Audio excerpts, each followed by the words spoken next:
Awesome. Hello, everyone, and welcome to VIPA's Are You Ready for College, a virtual college readiness conference. VIPA has hosted this interactive informational session for almost 5 years now, since 2016. My name is Vindali Bartak, and I'll be your host today. I am a VIPA volunteer and have been volunteering for almost a decade now and serve on their board currently. Today, I'm also representing a parent of a rising ninth grader. So really excited to be here like everyone else. A little bit about VIPA. VIPA is a volunteer-driven nonprofit 501c3 organization that works in the field of education. Our vision is to ensure that every underserved child has his, her, or their right to education, health, and opportunity. For past 20 years, we've raised about $20 million through our network of active volunteers and donors and supported more than 2 million children in need. Our work focuses on various aspects of education to ensure that children can not only receive access to quality education, but also creating a thriving environment to ensure attendance, participation, and finally graduation of the students so they can have a better future. Our mission is to empower every individual who wants to make a difference in the child of these lives of the children. Our volunteer network exists around the country, including the virtual world. So you can find more information about our work and impact online at www.vipa.org. We have multiple opportunities for you to volunteer and contribute to make a difference in the society. So back to today's event. Earlier today in the morning, if you attended the event, you learned about essay writing, the application process from Ms. Diane Fisher. This particular session will be a 2-hour student panel and a discussion on college readiness from their point of view, their experience, their personal stories, how they picked their majors, what mistakes they made, what success stories they want to share. Really, this is our time to learn from their lens and what we can do to make things happen for the students online and the parents to learn from it. So before we get started, just a quick housekeeping item. All the panelists should be viewable for you on your screens. If you do have a question, please post it on the Q&A side of the Zoom, not the chat. I will take the questions as they come and respond to them during the discussion. So without further ado, I would like to introduce a student panel for today. Our panel is quite impressive and dynamic, to say the least.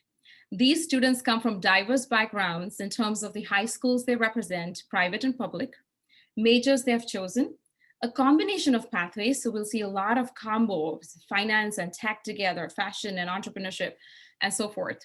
Combination of pathways, the colleges they're going to, and the type of extracurricular activities and interests they hold.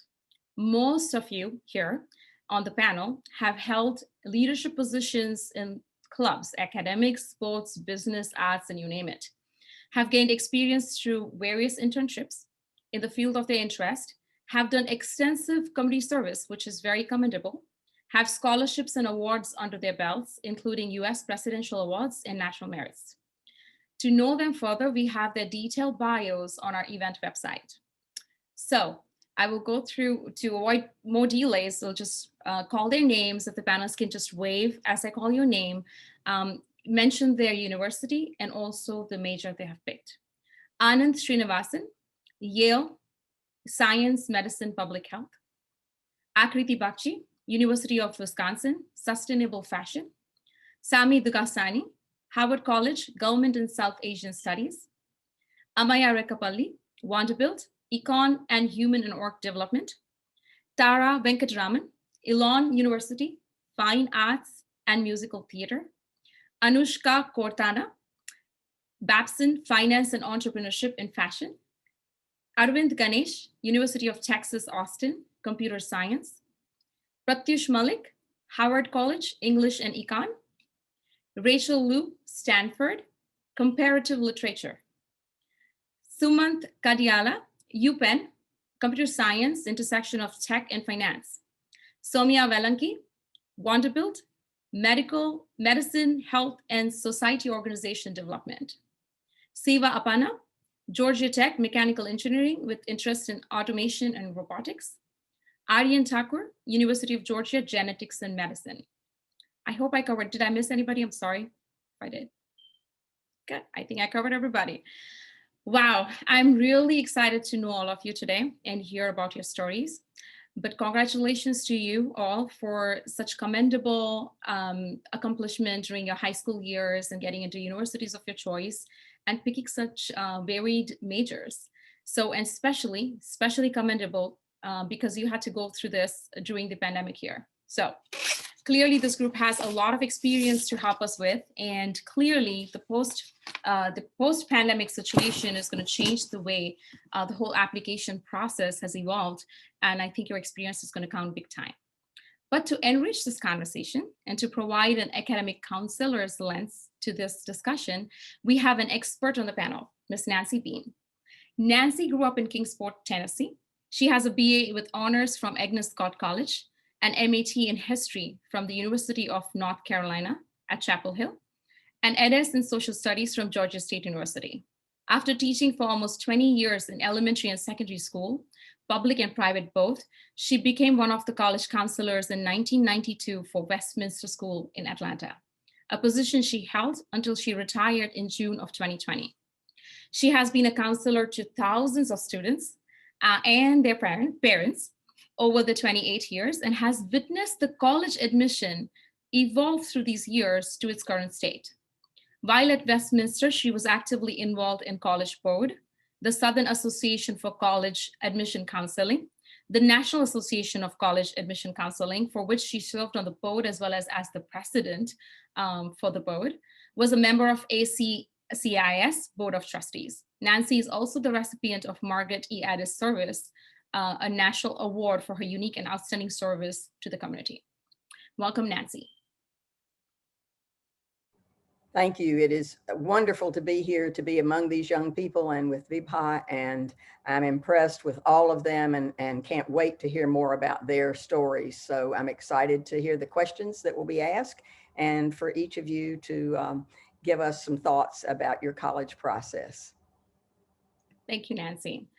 So this was the most I would speak during the session. The session is really for you guys to talk. So I think I'm done with most of my talking, but truly excited to have you all here and to learn about your experience this process. So one very generic question. Why don't we start with just knowing how did you get ready for college?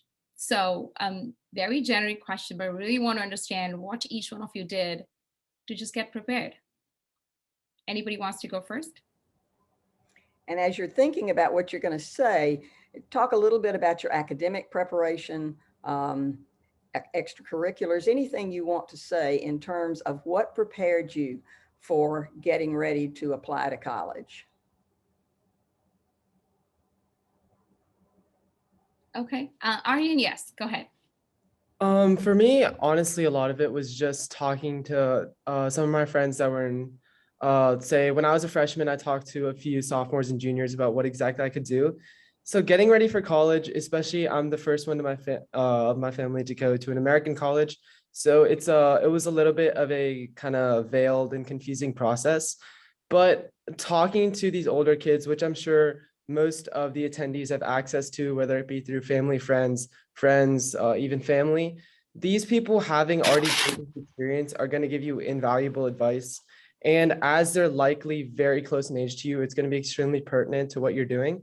So for example, just by being here, you guys are doing a little bit of that.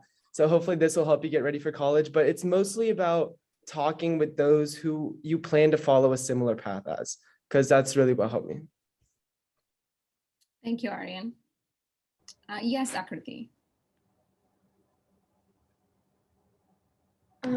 For me, definitely like thinking about where I want to go or like a sense of direction. Freshman year was very important. Like halfway through freshman year, I decided, fashion is for me and that was the direction I wanted to go in. And that kind of like gave me a sense of direction and gave me an idea of what I needed to do to get there. Because setting a goal for yourself, like what school might be your dream school or like what career aspect you want to go to is important, because then you can sort of pick and choose certain activities or extracurriculars or things to help you get there. And it's a lot less vague then in that sense. And it helps kind of clarify what you need to do to get there. And I think that really helped for me. Thanks, Akriti, for sharing. Anybody else wants to share their perspective? Yes, Soumya. I would also say that if you're on the other end where you don't know where you want your career to go or what college you want to go to, that's completely fine. I was always told to focus on my academics in 9th and 10th grade and just focus on doing the best in the classes that I was placed in. And then just trying to explore for the majority of freshman year, try and join clubs, sports that you might never have tried before. And then through exploring all of that, you'll find a better picture of what you want to do. But if you come to senior year and you still don't know what you want to major in, that is completely fine and even normal. And so I think that focusing on your academics first and then letting whatever you're interested in drive you to whatever else you want to do is also a good route. Let me jump in real quickly here. I think all of that is very good advice because for a lot of you who are 9th graders, those who are watching, this is a time for you to figure out a lot. And so deciding what kinds of courses to take, deciding what activities, joining different clubs, just being a 9th grader. Your grades are important in the 9th grade. And if for some reason you didn't do so well in the 9th grade, don't panic. But I think I wanted just to make sure that that piece of advice got echoed. So that's great. I see some other hands, which I'm sure will be called on. Yes, Amaya, why don't you share that, your perspective? I was going to say exactly what Soumya and Ms. Bean said. In 9th grade, I really had no idea what I wanted to do. And I found myself joining a lot of like medical extracurriculars and like going to a lot of camps that were like med focused. And right now I'm going to be majoring in econ and human and organizational development. So it took a lot of trial and error for me and I enjoyed everything that I did. But in 9th grade, the best advice that I got was to join a bunch of extracurriculars, like don't even like have huge leadership positions in them, just try to kind of get a little feel for them. And then in 10th grade, you can kind of like dive deeper into the ones that you really enjoyed. And that way you're going to be able to have fun in your extracurriculars and do well in them. Absolutely good. Excellent point there. Yes, Siva. In regards to college preparation, yes, I would agree. Extracurriculars played the largest role when I was preparing for colleges. Firstly, I started with joining TSA and Science Olympiad. In there, I built more connections and I started talking to all these seniors who are applying to colleges already. So I just gradually got to know about the college admission process through my seniors and through these extracurriculars that I used to compete in. Thanks, Siva. How about you, Tara? I was going to agree with what Aryan said about surrounding yourself with people who understand the process you're going through or want to do the major that you want to do. For me personally, it was super important for me to surround myself with people who were supportive, especially going into a career that is not as prevalent in our community. Just surrounding yourself around people who are supportive once you figure out what you want to do can help you really delve into more of that interest and get into more. Thank you, Tara. And Tara, just for the audience, Tara is going into fine arts with musical theater, right? Yes, I'm getting a BFA in musical theater. Awesome. And just to add one thing on that, the program that Tara is doing is an amazing program. I had the opportunity to go to Elon and to see some of the students who were majoring in musical theater, and they all had jobs in New York for the summer. It is an incredibly competitive program for people to get into, but that's exciting. And Tara, while a fair number of people in this audience may not be choosing that major, this is exciting to see that you're doing that. Thank you. Thank you so much. That means a lot to me. You have some different majors in this group too. Like we have fashion entrepreneurship, sustainable fashion, and in medicine, intersection of finance and tech. So really good, range here in terms of the careers you guys have chosen. One follow-up question I do have is what's resonating is you find a set of people that align with your interests to know and learn more about it. And then there is the other side. If you don't know, then what do you do? How do you find people of similar interests? How, like if you don't know anybody, how do you do that, especially in careers that are not prevalent in in your communities or people you're surrounding yourself with. Yes, Arvind. Yeah, so generally the easiest way I would say in high school is to just find clubs that kind of relate to your interests, and then naturally other people of similar interests will be drawn to the same clubs.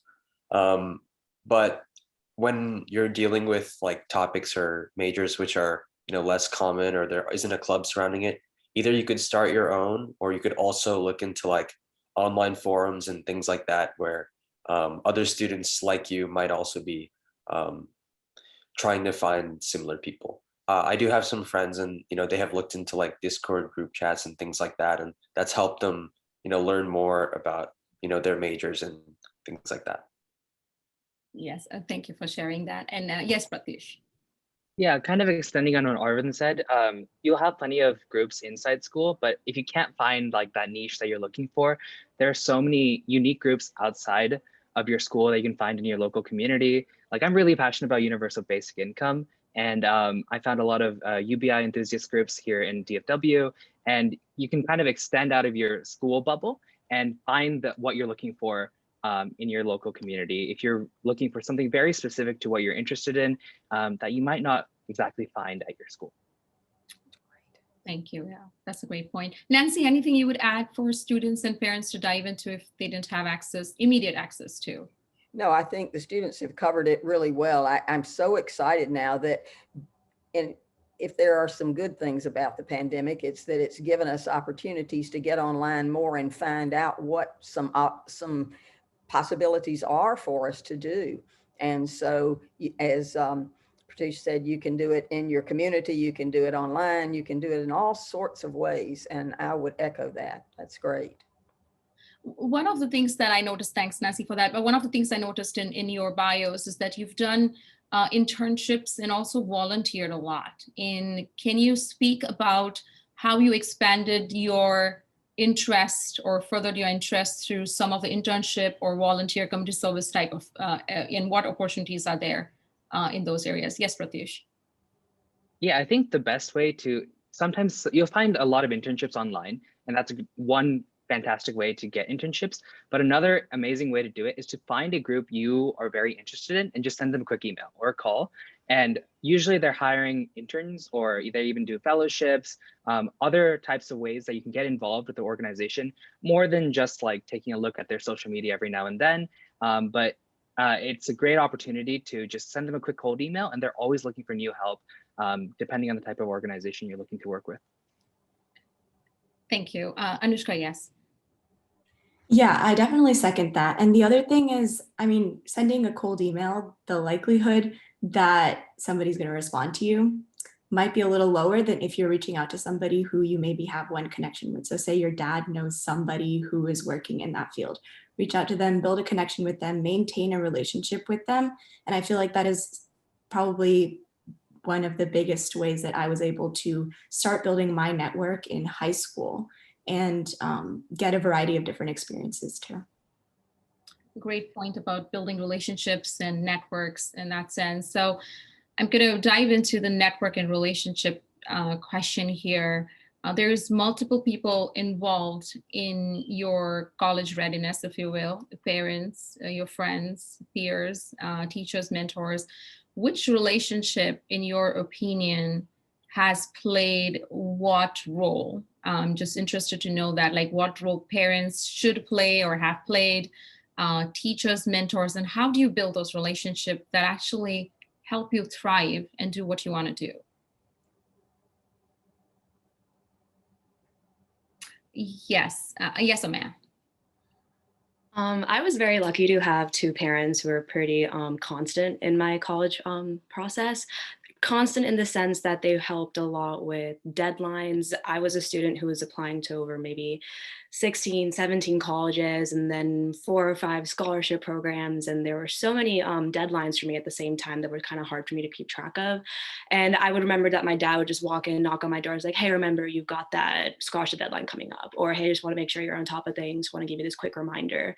And that was really helpful for me. And also, basic dinner table conversations where my parents kind of acted as sounding boards, and I would just like talk to them about different weird ways I was going to go about my supplemental essays, or just wanted to get their like take on this organization I might have been writing about, and seeing if that was a normal way to go about it or if I should just step off that track.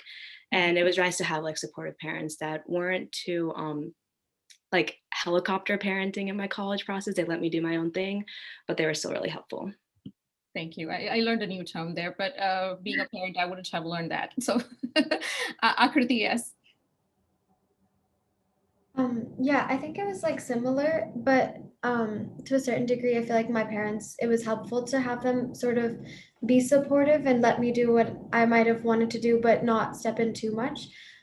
Because I found that like it was a lot easier for me to focus by talking to my mentors or my peers, and especially teachers. I think definitely if you find that you have a strong connection with teachers, like definitely build that out in your classes and meet them outside of class. And especially when we're remote, it's even more important to sort of put that effort in to reach out and email them, because I mean, of course, you need like letter of recommendations, but I found that teachers give you the best advice, and to a certain degree, because they have experience talking to students, and they have seen different routes, and they're also open to giving you more advice and connecting you with more people.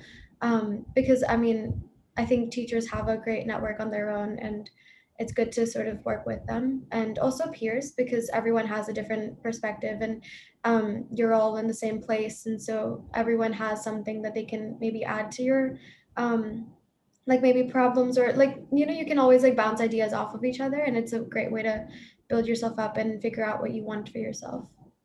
It's a great point, especially about the letters of recommendation and network through your teachers and mentors. Tara, I think you were next in.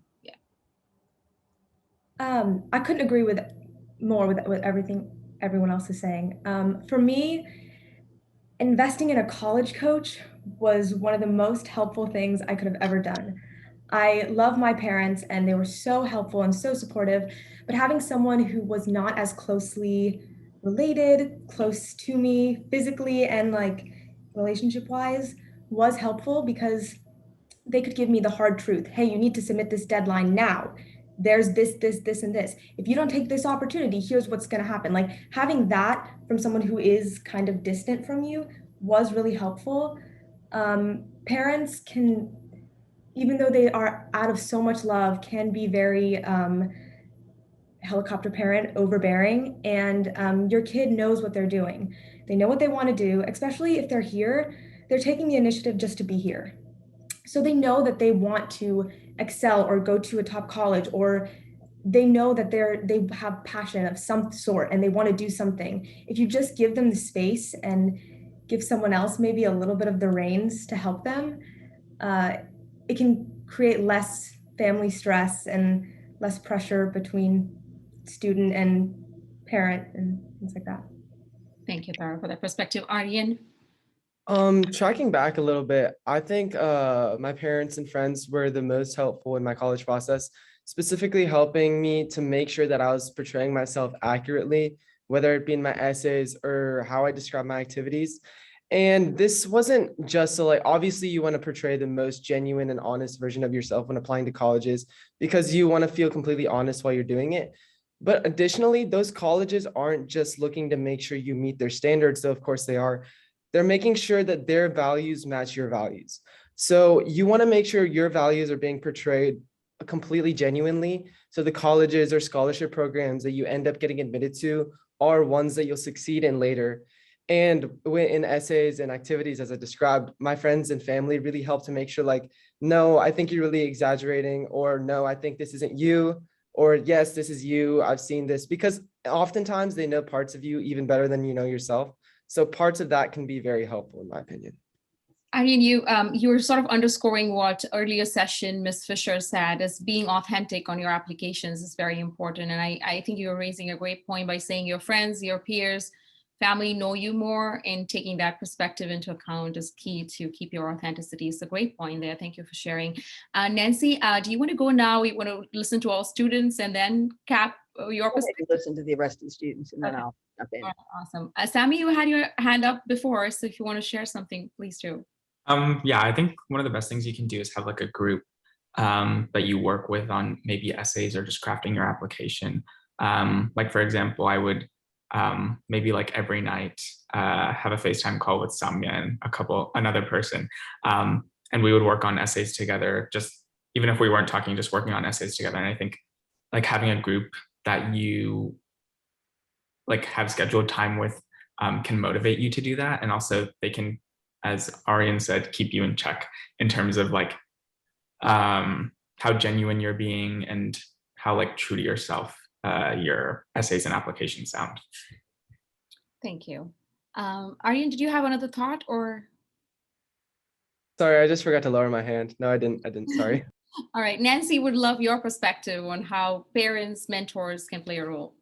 Well, there's so much here. There really is. First of all, parents, this is for you, those of you who are in the audience. Your primary job in this whole process, at least this is what we used to tell our students and parents, is to set the parameters for your student: financial, philosophical, geographical, whatever parameters you have and which ones you want. The most important of which probably is the financial parameter.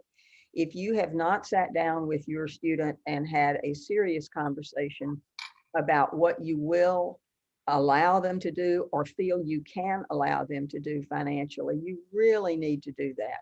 So setting the parameters is your primary job. Once you've done that, if you can, please step back and let them make the choices for themselves.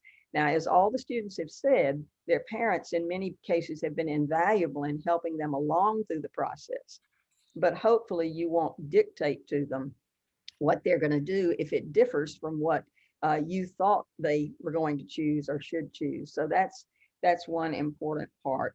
The other thing we used to tell our students was to try, if you could, only to have maybe one day a week that you have a serious college discussion with your parents. So let's say it's Sunday night.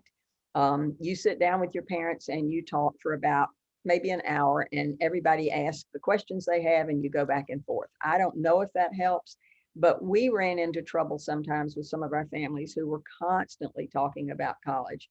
I have a funny story. There was a lady who was the head of admissions at a college up in New England, and her daughter went to boarding school. And she said that she picked her up at the airport at Thanksgiving, and on the way home, she just talked nonstop about college. And finally, the young lady looked over at her and said, "I'm not going to college." And the mother said, "What?" And she said, "I am not going to college, so just get over it."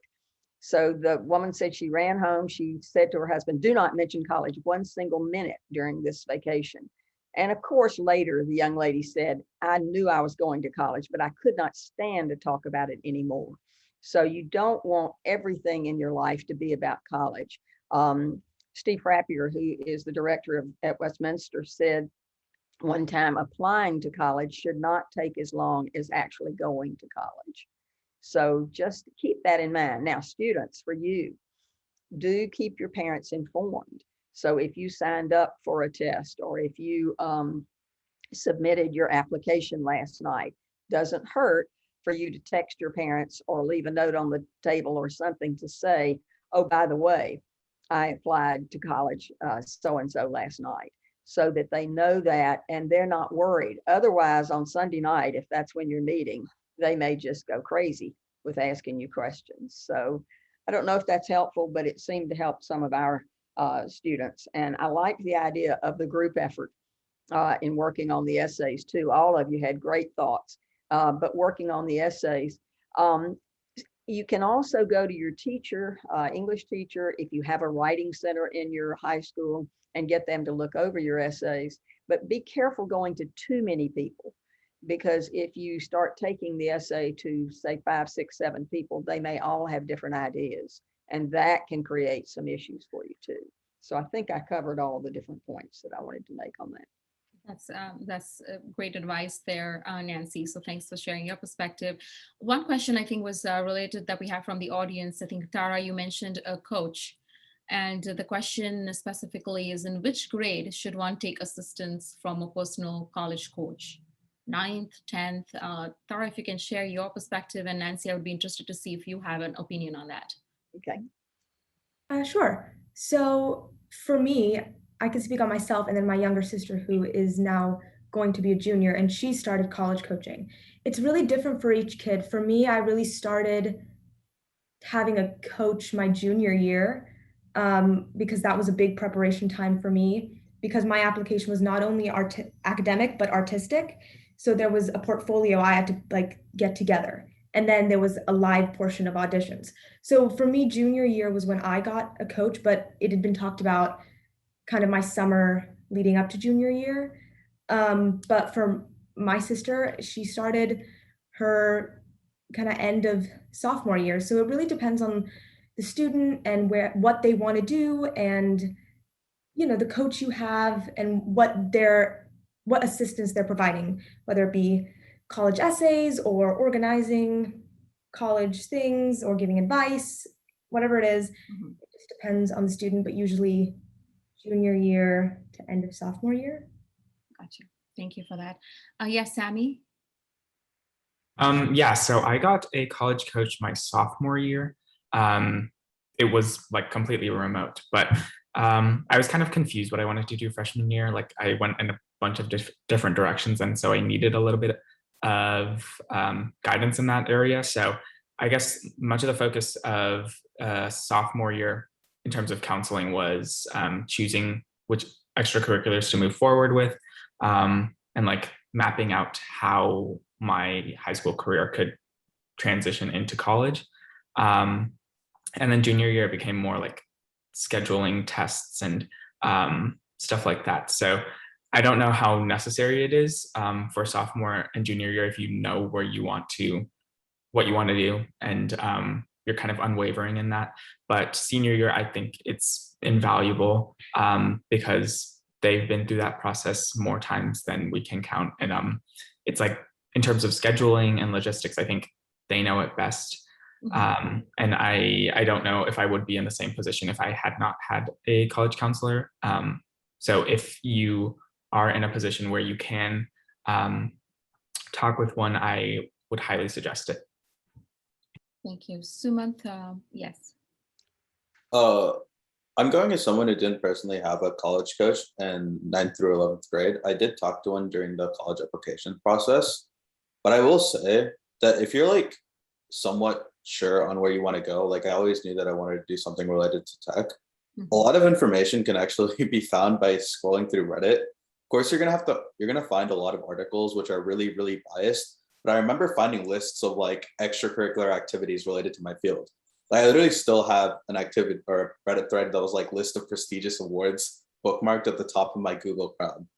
And you can find a bunch of stuff and information about like what you can do in your own major and what you should be doing as like a 9th, 10th, and 11th grader on these types of threads. So I'd strongly recommend looking into those. Okay, thank you, Sumant. And I do have one question on online resources that we'll come back to, but Nancy, I'm still waiting to finish the students before I come to you, so bear with me here. MIIS. For me, I would say that it'd be great to get one sophomore, junior year. I didn't get one till the like end of my junior year, the starting of my senior year summer. Especially because I feel like if there's a constant college, any presence during your sophomore and junior year, you're going to tend to do your extracurriculars for a college resume and not for your actual passion. And that becomes hard when it comes time to writing your supplemental essays, because you're going to have a really hard time writing about your passion, the actual reason you started doing that, or kind of like articulate words into like why you want to do this major. So having a college coach your sophomore year and your junior year to kind of like steer you in the right direction might be a great advice, but having that constant college presence during those years, I wouldn't say would be the best thing, because then it would become kind of a burden to go do extracurriculars, become tiresome and exhausting to keep thinking about that college in your head in the back of your mind instead of just enjoying what you're doing. That's a great point. And thanks for raising that too, because you want to balance your life other than the college, outside of college. And we'll come to that too. Yeah, Nancy, I would love your perspective on coaches and what's ideal there. And when you all say college coaches, are you talking about independent counselors that are outside of school? Is that what you're talking about? Okay. Let me make a couple of comments. Most of the students who spoke just now were going to public schools, I think, right? And most of the time, your school counselor has up to 400, 500 students. I think the average in Georgia is over, maybe right at 300. That's a lot of students. They care deeply. If for those of you in the audience who are in public schools, your school counselor cares for you, and you do need to, if at all possible, get to know your school counselor if you have one, and I think most of the schools in Georgia do, or in many parts of the country. So make sure you get to know your school counselor. Go to that person because he or she is going to write a recommendation for you senior year. If you're in an independent school and if it's not too large, then you should know your counselor well. So should you get an independent counselor, so many questions in the college process will come back with "it depends." So it depends on the relationship you have with your school counselor. If you have a great relationship, whether you're in public or independent school, you probably don't need it. There are plenty of students, as Ms. Fisher said this morning, who have gone to college who have not had independent counselors, and they've done beautifully in terms of getting in and so forth. So independent counselors are wonderful. You want to make sure you look at their credentials to make sure that they have had some training in college admissions. They've either worked for colleges, or they've been college counselors, or they've done certification in this, because you want to make sure that if you do use a college coach outside of school, that it's somebody that knows what they're doing. So and I can say more later about your own particular school counselor in terms of what they're doing. Also, let me see if there was something else on that. The other thing, one of you mentioned going online and finding possibilities of activities you could do and other points. And I think, again, Googling, for instance, I Googled yesterday something that came up, the 13 best books on college admissions and how to prepare for college. And it had some books that I'm really well familiar with. I've known the Fisk Guide to Colleges for a long time. That's a great book. Rick Clark, who's the director of admissions at Georgia Tech, wrote with a school counselor a book called Truth About College Admission, and it's excellent. A young woman named Becky Sobke wrote a book called Valedictorians at the Gate, and that also is an excellent book that talks to you about things you should and shouldn't do with the college process. And then something was mentioned at one point about the most elite schools, the most competitive schools, the ones that are most difficult to get in.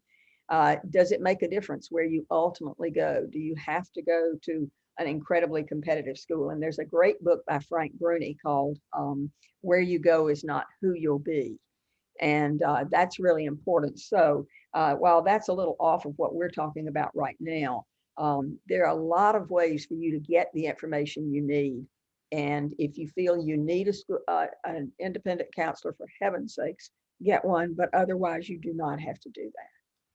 Thank you, Nancy. And also sharing those resources really resonates well with what we have to go through from an application process. So let me, we were talking about timing about the coaches. Let me, go to timing of the application, and how many of you did the early application? Did that benefit you? Can you just talk about your experiences in that sense? Yes, Sumant. Okay, so personally, I did a restricted early action to Stanford as my as my primary program.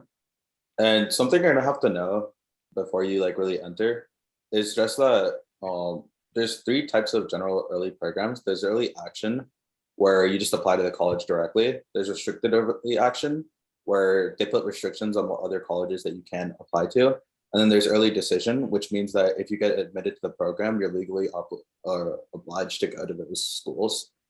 And the thing about EDing is that, or early decision, is that it does give you a better chance of getting into the colleges that you want to, but that means that you have to go there. So if you're not financially able to pay for the college, there's going to be a lot of consequences with applying to those programs. And with that reasoning, that's why I chose to do an REA as opposed to EDing. Gotcha. Thank you so much. Sammy? I personally ED'd to Wharton. I think a lot of like high school, I tried to convince myself that that's like what I wanted to do. And when I got deferred, which means that like the decision is moved to the regular decision pool and like the application is moved there. I was kind of upset about it, but I think looking back, I'm very grateful for that because I don't think that's where I would have thrived as much. So I think realize how restrictive early decision is. And that you might not be able to explore your choices as much as you want to. So if you do want to go to a particular school, you must be like really, really into that school. But yeah. Thank you. Could I jump in real quickly here, just to follow up on both of those? I'm really glad that Samantha talked about the different early action and early decision possibilities. The restrictive early action, you do need to look real carefully and make sure that you're not violating any of that.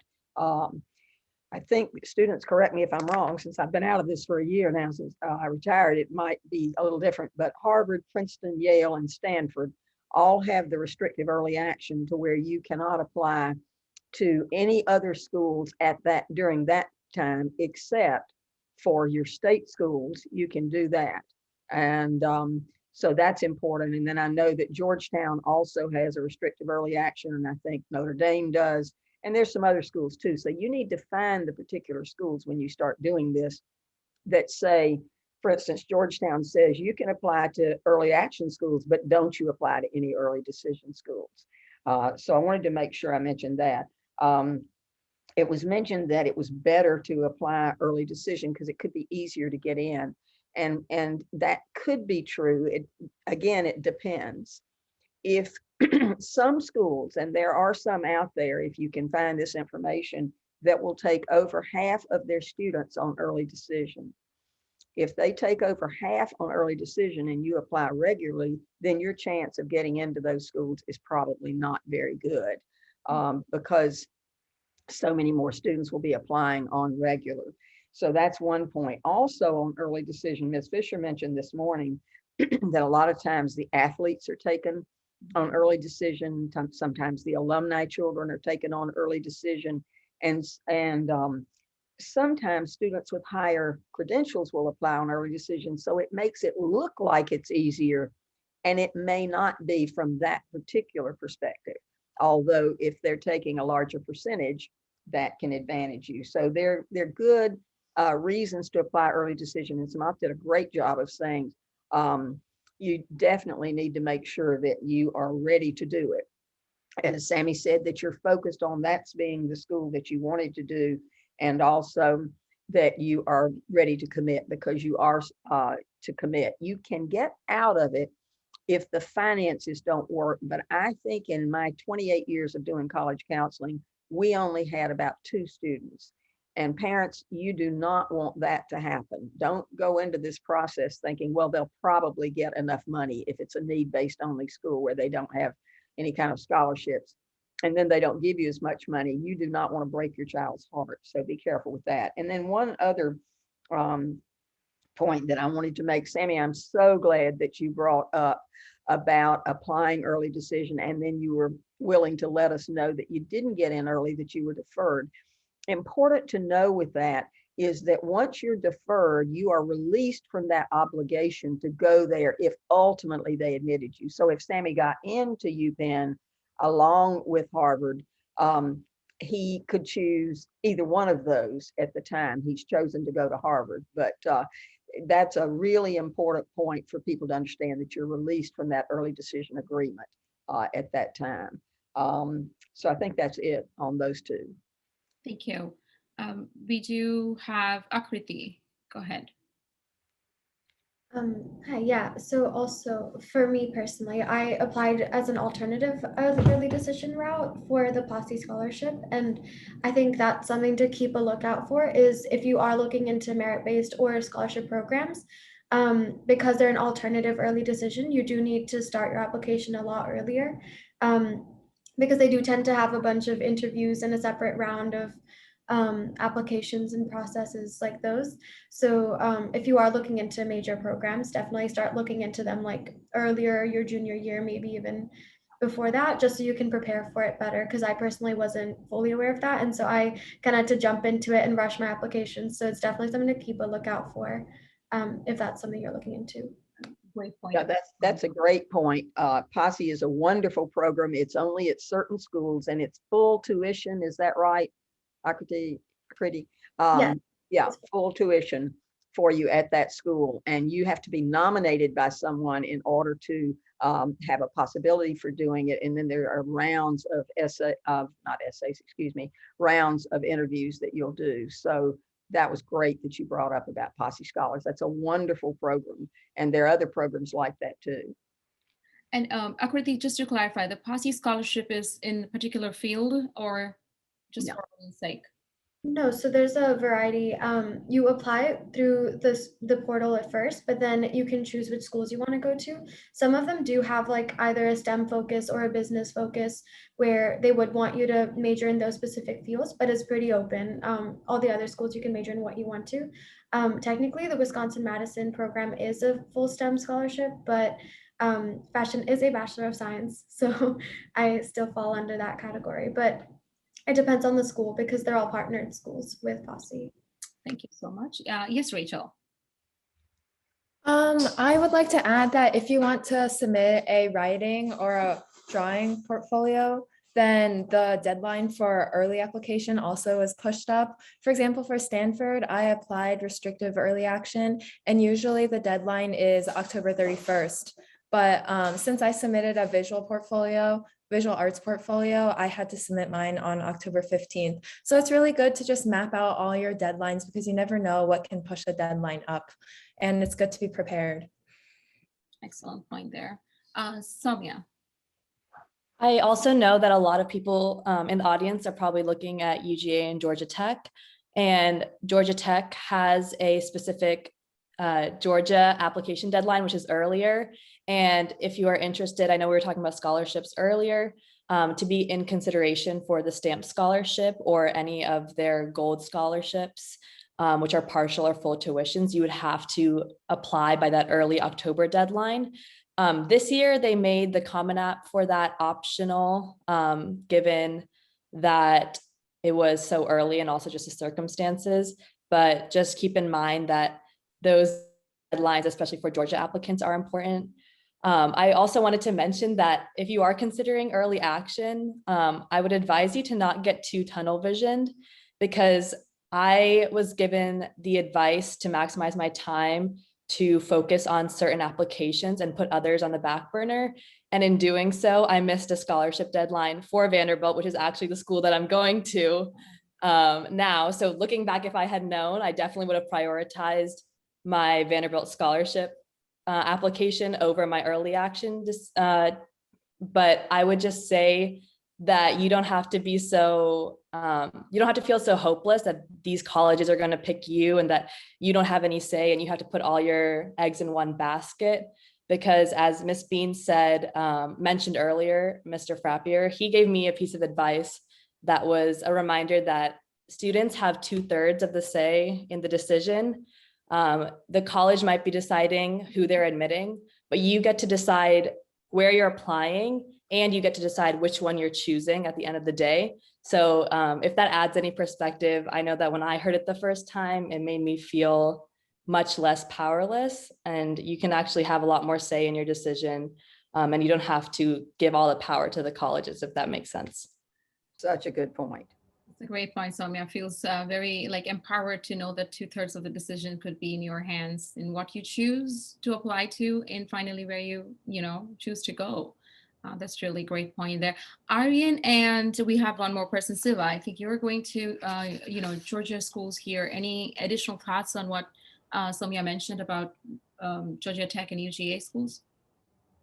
So obviously I'm going to UGA, so specifically I can speak to that. So I am a part of a scholarship program called the Foundation Fellowship as a part of UGA. So if you're planning on applying to that, which I greatly encourage you to look into it afterwards, it offers a lot of opportunities. But regardless, after you submit your UGA early action application, which I believe is by October 15th, you'll receive access to their application portal. And in that, you get access to the foundation fellowship application, which, if I remember correctly, you need to write 3 essays for, but they're relatively similar to other supplementals. But anyway, after you submit your UGA early application, you'll have the opportunity to apply to that. And then afterwards, if you advance, you'll have a few rounds of interviews, interview weekends, and then hopefully ultimately you'll receive the scholarship. But after you submit that early application, just be on the lookout if you're planning to apply. Thank you. Anything from Siva? Anything you'll add? It's a pretty similar process for Georgia Tech. You have stamps. As soon as you submit that early action application, then you'll be qualified for the stamps and gold scholarships. There's no extra essays, nothing like that, but there are interviews if you do get selected, and there's a series of rounds of interviews. I did not personally get selected, but I just know that process exists. Okay, thank you so much. And since we are talking about, sorry, Amaya, did you have a thought on the previous question? Yes, go ahead. Yeah, I just wanted to point out that since we are talking about scholarships, and as Somi pointed out, that Vanderbilt does have an earlier date than most schools. I believe it's December 1st that if you want to apply to the Vanderbilt scholarships. And another thing I wanted to point out, if you are applying to scholarships, the essays tend to be a little bit different. They're a lot more specific and they tend to be a lot more lengthy. So it took me a lot more effort to write scholarship essays than it did regular school essays. And the last thing I wanted to point out about scholarship applications, because it was a pretty big part of my college process, was that be on the lookout for emails and phone calls. I received an unknown phone call from a Tennessee number. Decided not to pick it up because I didn't think who would be calling me from Tennessee. And I think I did end up missing an important phone call from a Vanderbilt scholarship office. Everything ended up working out. I ended up getting a different scholarship, so it was all okay. But also, emails tend to get flooded into your spam folders, especially during this time. I would see all the time that very important emails with very important deadlines would go into that section. So just a very important reminder to look out on phone calls, text messages, or emails. Wow, thanks for sharing that, Amaya. I see a lot of people, nodding heads here.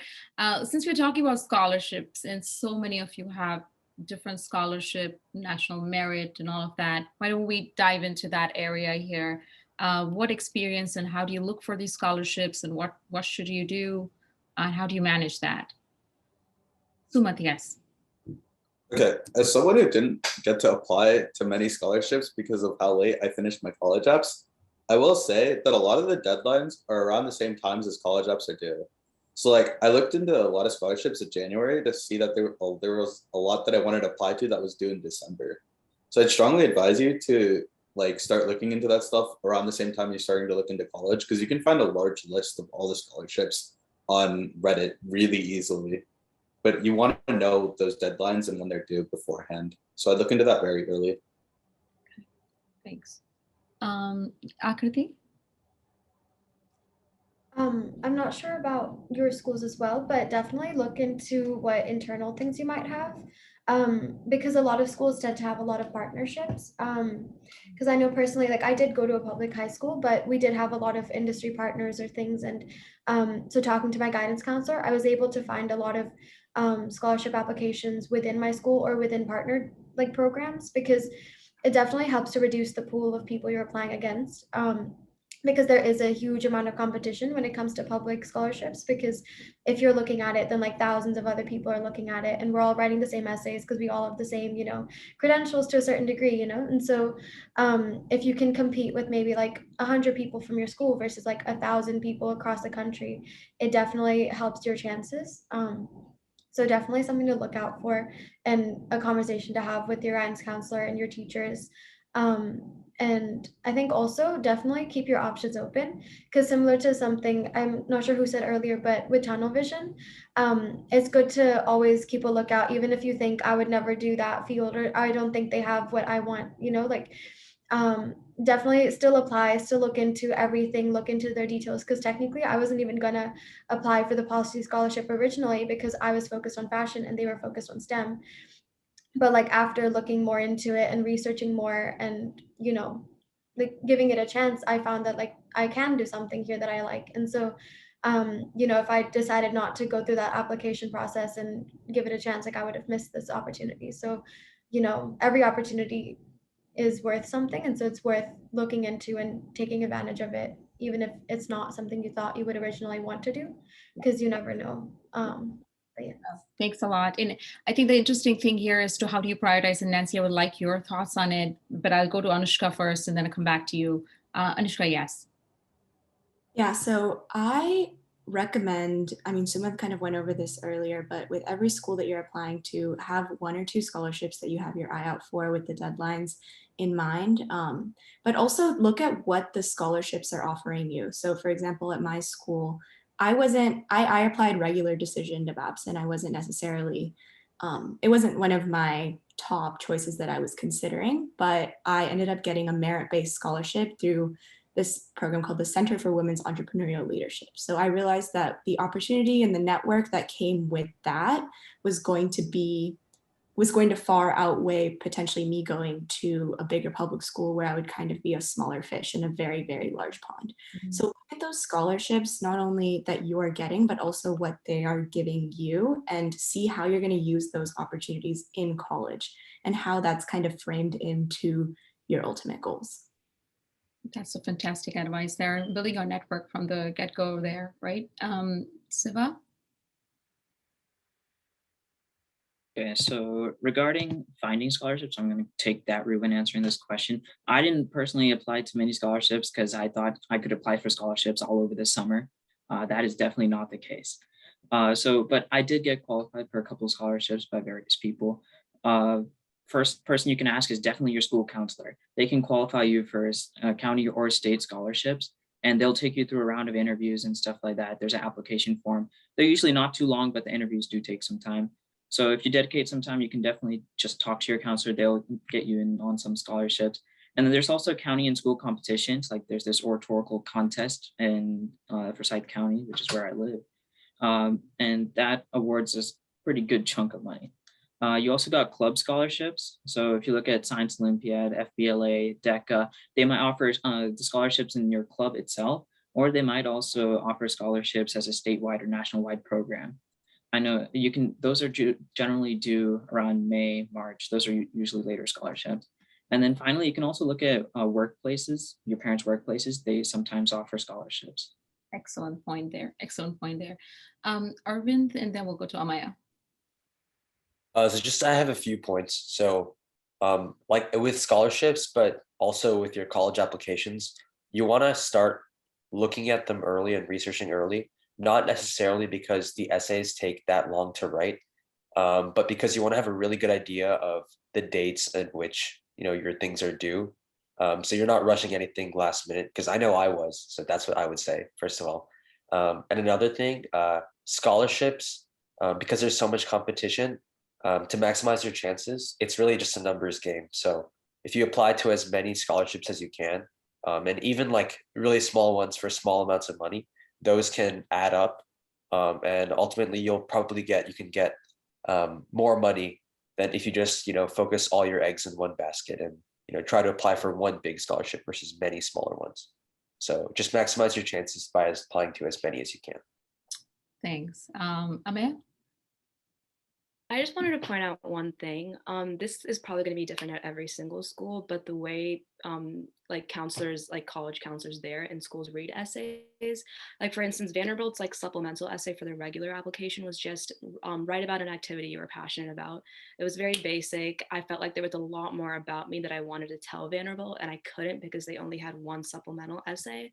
But then I thought that the scholarship essays were a great leeway for me to explain a lot more about myself and go dive deeper. So in my head, and I'm not sure if this is completely true, scholarship essays are a great way for schools to get to know you a little bit better and give you a little bit more of a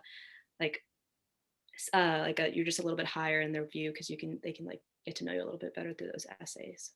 Great. We'll come to essays too, because there's a lot of questions. We have a lot of questions from the audience as well. And to the audience, I'm going to come to those questions. But Nancy, would really love your perspective on scholarships and how do you prioritize? This seems like a lot to me just listening to it. I think it is, but I think all of the students have suggested that you start early enough that you can do it. The other one point I want to make is to make sure you do a great job on your application, because I can think of 3 or 4 instances where students of ours did not get scholarships. And I actually called one of the universities and asked about it because some of them were incredibly good students. And the particular person I talked to said, yes, I'll tell you why those students didn't get the scholarship. They didn't take care with their application. Their application wasn't nearly as good. This was the regular application, not just the scholarship application. Their application showed that they just assumed they would get in here and assumed they would get scholarships, and perhaps were applying to other universities and spending more time with those. They didn't know what the problem was, but in any event, the students really hadn't taken time with the application. So just be careful.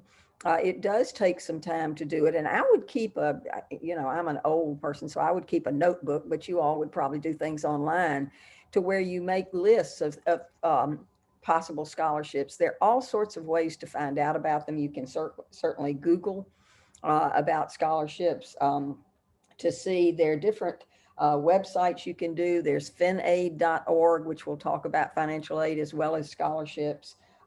There's fastweb.com, there's scholarship.com.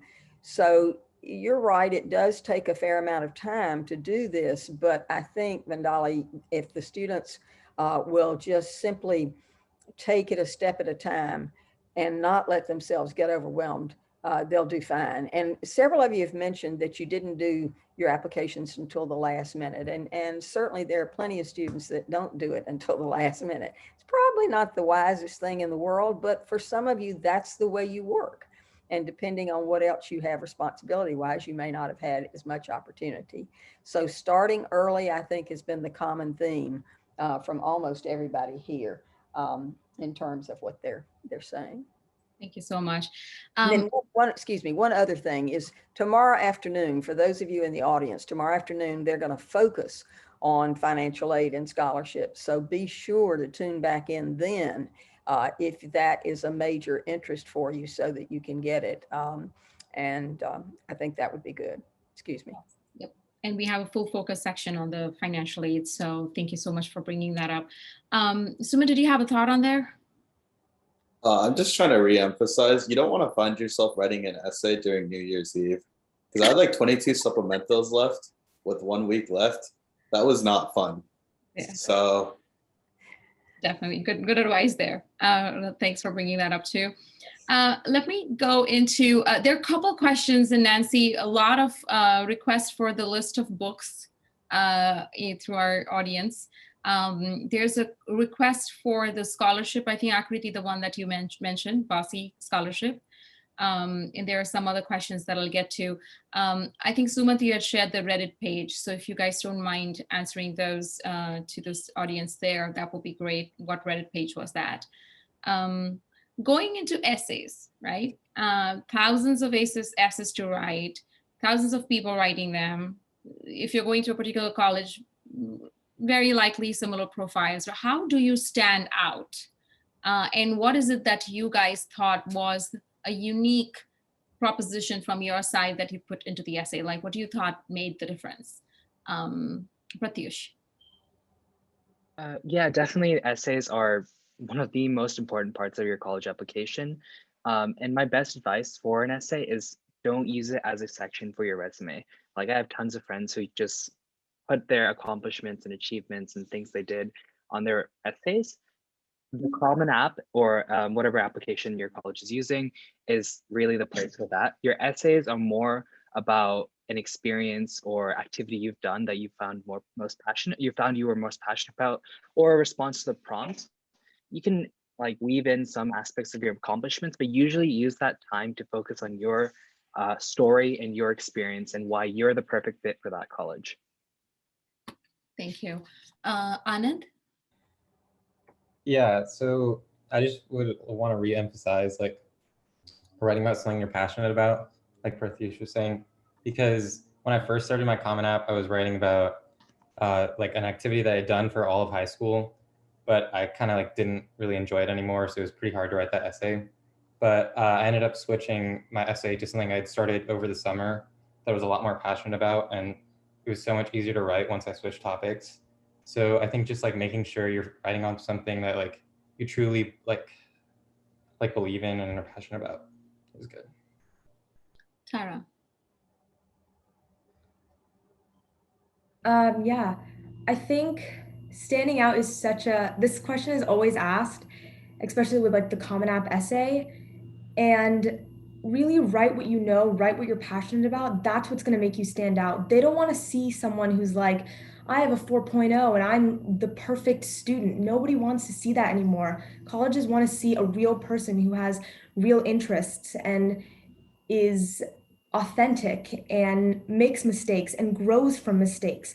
That's one of the best essays to write. Like, I had a problem. Here's how I grow from it. Here's how it fits into the larger version of my life and like the larger picture of like how I see the world.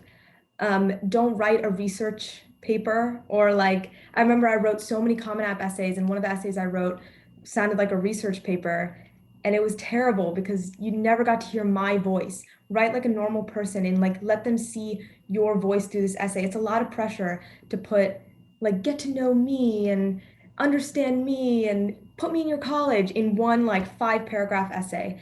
But if you really write what you're passionate about, it will come to you. It does take time. Don't freak out, but just really write like a normal person, write what you love. And kind of what Aryan was saying, your family and your friends kind of give you perspective and like, hey, this isn't really your voice. So you can listen to their advice at this time about like if they see this is the real you being shown in that essay. Show your passion, show your why, right? Why you're doing it, and be authentic. I think that's what I'm hearing over and over again. Sumant, I may have a little off track with the rank order of the call out, but yes, Sumant, go ahead. Okay, so when you're applying to college, it's sort of like you can think of it as like a sort of like argumentative essay, or not like argumentative, but it's sort of like, why does this college want to take you? So like if your essay seems like something that 1,000 other students could write, and you just sort of sound like copy pasted model and not like yourself, you're going to seem a lot less attractive as an option. Like you really want to show who you are as a person, not just what you do. Great point. Sammy. I think one of the best things you can do is like the summer before, I guess, application season, I just read a bunch. So I read a bunch of short stories and novels, and poems. And I think that can really help you understand like a narrative progression that you can use in your essays, like from an artistic perspective, that that college council or college admissions people would really appreciate and will be interested in reading. So I think having like an understanding of when to use, like, I don't know, getting inspiration, I guess, is like really important. And that can also like motivate you and give you a sense of direction when you write your essays. Got it. Aryan? Yeah, so similarly to what Dara said, the best advice I got when I started writing my essays was that you really wanted the colleges to see how you think and how you see the world. So that statement was excessively vague for me at first, and I had to give it like a month of thought before it meant anything. But eventually, I kind of thought of it, the easiest way for me to look at it was when I thought back to when I was younger, when I was 7 or 8, these little things I saw that I still look at today. So that ended up being, I used to look at the keyboard and look at how letters were split across the keyboard and what words were balanced. And so I thought that was relatively unique. And it was something that kind of gave a window into how I think, who I am. And obviously, if you show someone how you truly think, you're going to stand out, because I mean, it's super cliche. Every human's unique, whatever. But if you truly give them a window into like how you think and how you feel about the world through these little things, which I found easiest in early childhood, I feel like that's a good way to write an effective essay. Awesome. Fantastic advice there, Akriti. I think with college essays, like it can be intimidating and scary because it is hard to also figure out like who am I or what am I doing kind of thing. Because like I feel like when you see the prompt, then you're just lost of who do I actually know what I am? Am I really a person with a voice or anything? And it does get really intimidating, and then you sort of forget who you are. And so I think just starting with like, just set a timer for 10 minutes and just write on pencil paper. Don't look at your screens, like don't look at the college you're applying to. Don't think about, what your requirements are, what your, like responsibilities are. Just think of like, what is the prompt and who are you? And just kind of like pencil to paper, just kind of like pour it out, because I think it's a nice way to start. And it's just a little chunk of like 10 minutes. It's not, the end of the world. It's not super weighted. Because I think when we put pressure on ourselves to like write this perfect essay, and we see a bunch of super polished, finished essays online, and there's like a ton of pressure put on it, then it gets really scary. And, it's not fun. It's not like oh, exciting, like, let me share something about myself. It's just a scary experience where you have to put on this front. Like, don't think about what the college admissions officer is looking for. Think about what you want to share about yourself, like what you're proud of. And I think that kind of helps, that should help steer you in like a good direction. That's a great thought of, don't give them what they're looking for versus be yourself, right? Yes. Show them who you are. Anushka. Yeah, just to echo that a little bit too, I would recommend getting in the habit of writing about yourself early on. So maybe even if you're in 9th, 10th grade, write for whether that's, 10 minutes every day, 5 minutes every day, just write down what you're excited about, what's frustrating you, write about yourself, because I feel like with school writing, it's very much, analytical and based on a novel that we're reading, but we're not used to writing about ourselves and what we're excited about, what we're passionate about. So the more you're in the habit of doing that, I think when it comes to writing your college applications, it's going to come a whole lot easier. Very good. Excellent advice there. So Nancy, from a counseling perspective, what is it that you like to see in the essays that the students have written or come to you with? Well, I thought one of the first points that was made was so good about not recounting your resume, but writing about something that helps you come alive. Keep in mind, a lot of these admissions people have been reading essays all day. And if I'm reading an essay late at night, I don't want to go to sleep while I'm reading it. I want to be alive. So I can remember one that one of our students wrote a long time ago. She had done a program in France for the summer before her senior year. And she talked about how the adoptive father and brother were going with her on this rafting trip. The mother and daughter were not, and she couldn't figure out why they weren't going until she got to the particular river. And the rapids were the worst kind of rapids you could have. Now, this kid was a good athlete, so she was able to do it, but she was a little bit nervous. The raft was huge, and there were a lot of people on it. And they were going down the river, and all of a sudden, this huge lady fell into the water. And so she didn't know what to do. And of course, everything was in French. And so she started paddling really hard on one side of the raft while the guide was trying to pull the lady up on the raft. And all of a sudden, I don't speak French, so excuse me if this isn't the right way to say it, but she heard the guide saying, non American, non American. Well, she was the only American on there. So she figured he was talking to her. So she whipped the paddle up, whipped it on the other side, started paddling real hard. He pulled the old lady up on the raft. And about that time, they hit a rapid that would have killed the woman if she'd still been in there. If I'm reading that essay, it's alive. It's lively. It's one that draws me in. So if you can, try to write about something that will draw people in. Certainly writing about your passion, writing about mistakes, those are really good. The ones we kept getting warned about for students not to write about, be careful on athletics. You can write a great essay on athletics, but don't talk about the night you won the state championship, because it's something they, excuse me, have seen thousands of times. Also, mission trip type things. If you talk about something you did from a volunteer perspective, including a mission trip, make sure that you talk about how much it changed you, rather than just talking about going on a mission trip to help these poor, pitiful people. That is really not going to work well.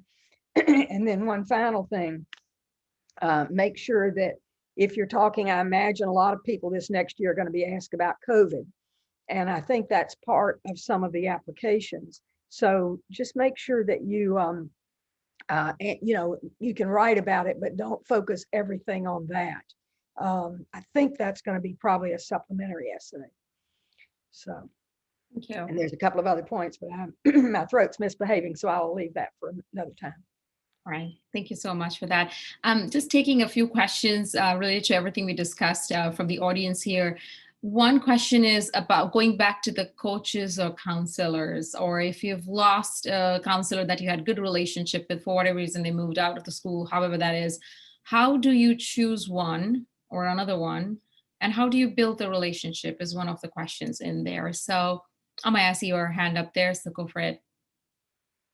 I had a very similar experience. I went to a public school where the counselors would rotate pretty frequently. I didn't have one the start of my senior year, but my counselor who ended up writing my college recommendation letter came during my junior year.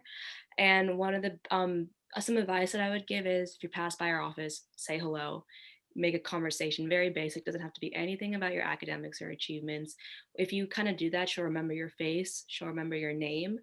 Also, another thing can be when you do something big, you should let them know. I know it can seem a little weird to just come up to someone and say, I won this, or I did this, or I got this. But if you do that, it'll let them know that you're a little bit different than the other students that you're writing. And as long as you have a good relationship and they know the different things in your life that you're passionate about, so maybe when you do create that conversation about when you're letting them know you did something, you talk to them about how passionate you were about it, or you talk to them about how much fun you had at the competition, so that they can like get to know your personality a little bit more and see that you're an outgoing person, and that it'll be a lot easier for them to articulate why they like you so much and why colleges would like you as well. Thank you. Akriti? I think almost being friends, I guess, with your guidance counselor, it might seem weird, even if they're like super different people, but being like talking to your guidance counselor as another person, as like a peer, or like, just a friend that you can talk to is always good. Like, frequenting the office if they just moved in, like, it's always good to make yourself familiar with them and them familiar with you. And I think just like taking that initiative and being proactive and going, reaching out and saying hi, and maybe even meeting them, not for like a question, not for concerns, but just to say hi and get to know them is always good. Like, because they're also a person at the end of the day, and they've had, a ton of students come to them and complain about something. And so, having a fresh experience where this person isn't there to complain, but to just say hi and talk is like, it's a good experience for them as well. And I think it helps you also build that comfort level as well, because when the time comes that you do need a favor, or you do need to ask for a letter of recommendation, like, it's not awkward because you have a built relationship over time, because your relationship with the guidance counselor doesn't happen overnight or only during college app season. It happens over time, and it happens like over months and months of just meeting them, check in with them like at least once a month, even twice if you can, because it's also good to also check in with your guidance counselor about your transcript and how your track is looking. Because personally, I almost like didn't even graduate because I was missing maybe 1 or 2 credits because I transferred. And so if I hadn't met with my guidance counselor at least monthly, like, I might not have even caught that, and so it's always good to stay on a monthly basis at minimum, just to be familiar and be comfortable with them. Yeah, and I think, Nancy, you had mentioned that a counselor in a public school may have about 400 students, and then how do they remember you? And when they write a letter of recommendation, they have to know you, otherwise they're just going to write what they write for everybody else, right? So as a counselor, Nancy, what are the students that stood in your head and that you felt like, oh, I know them in and out and I can write an excellent letter? Well, we were really fortunate in our school. That was my whole job, was college counseling. And so therefore I did get to know the students really well. But even in our school, and I don't know whether your schools do this or not, those of you who are in the audience who are in public and independent schools, but we had a series of questions that we would ask our students before the first time we met with them. And I met with a public school counselor the other day, and she does something similar in that she meets with all her juniors in the fall individually for about 30 minutes. And so you can take an autobiography to them the first time you go, or if they have questions that they want you to answer, be sure to do that. And this goes for your teachers too. Teacher recommendations are critical. And generally, most schools will only want a couple of those. And so what you can do is find out, once you ask your teacher if they'll write one of the recommendations, and different schools have different policies for the way you approach the teachers. So you'll do it your school's way. But when you go to them, find out if they want you to write something for them, if they have a series of questions for you and so forth, and take some time with that so that they can write the best recommendation. The teachers are supposed to focus only on their class. that you've been with, how you've made a difference. So how did you impact that class? What did that class mean to you? What were some particular materials that you read or particular projects that you did that meant so much to you? If you were absent from the class, did you make a difference when you weren't there? Maybe the teacher said to you, oh my gosh, we missed you so much when you had the flu, because it wasn't the same class without you. Well, remind her of that.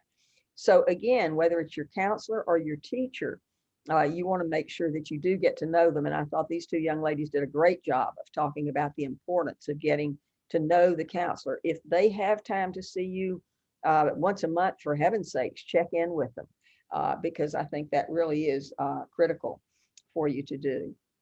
Thank you, Nancy. That's really helpful. One of the questions related to the letters of recommendation is, outside of the counselor and the teachers, like you guys have done so much of internships and volunteer work.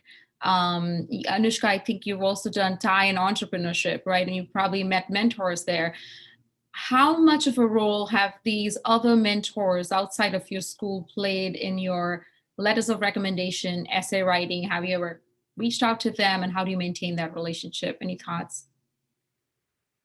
Yeah, absolutely. So in my college process and just in general with the experience that I had in high school, I would say outside of school played like 75% of the role in what I was going to do in the future and where I was planning to go to college. And I definitely utilized the network that I got through TIE and expanded it from there. So I did participate in the entrepreneurship program there, but the connections that I made through that were how I started getting my first internships and how I started to kind of grow my own network in Atlanta and expanded it from there. And I had a few of the employers that I had over there write some of my college letters of recommendations, some of those other ones as well that didn't necessarily have to come from teachers or your school guidance counselors. So I would definitely recommend, TIE is a great resource, but if there's any type of other networking group that is at your disposal, use it. And as you're building connections with people, follow up with them every couple months and make sure you're maintaining those relationships, because you never know how those people can help you, how they can introduce you to other people who can potentially help you in your field of choice. And moreover, it's just a good way to build your network. And I think it's a great stepping stone into college and an important practice to exercise. And I think that's great too, because beyond college, you're building that network for your future opportunities. Maybe it's work, maybe it's project experience that you'll get. And if you can stand out in what you do to these people, they will think of you when they need that skill set. So excellent point there. Aryan, yes. Personally, I feel like letters of recommendations from my research mentors were extremely helpful because I applied restricted early action to Stanford and I did not get in. And once I didn't get in, it was kind of like a wake up call and a regrouping moment. So at that moment, I didn't have them submit anything as a part of my application, but I reached out at that point to see if they could write anything. And luckily enough, they were able to. And my basically second round of applications, the regular decision progress, I was a lot more successful than early. And I credit a lot of that to them. And specifically in terms of keeping relationships with them, this applies very specifically to more scientific research mentors, but I'm sure you can extrapolate it to other things as well. Where if there was a paper in or a new development in anything that we had studied together, sometimes it's helpful just to like email it to them and discuss it a little bit, because especially as being the mentees, they have like a special level of like connection with us and they like to hear from us, and specifically discussing those developments, which for me were in genetics and bioinformatics. They were open to discussing it, and it kind of keeps you yourself in the front of their mind. So if you ever have to ask for that recommendation, they don't have to spend a few minutes thinking about like, did we do anything together? Who are you? Things like that. So yeah, just keep that in mind. Awesome. Excellent. Thank you for that. There's one more, and just to clarify, Aryan, you did research in public health at the Rollins. I did one research project in public health and one in bioinformatics. Thank you for sharing that. Right. You had a little different field. You had inclination in like political science, if you will, or politics. How did you approach that in terms of your college admissions, essay writing, and letters of recommendation? Yeah, I definitely think that something that we never think about is they're like, oh, it's uncomfortable to talk about politics in your essays.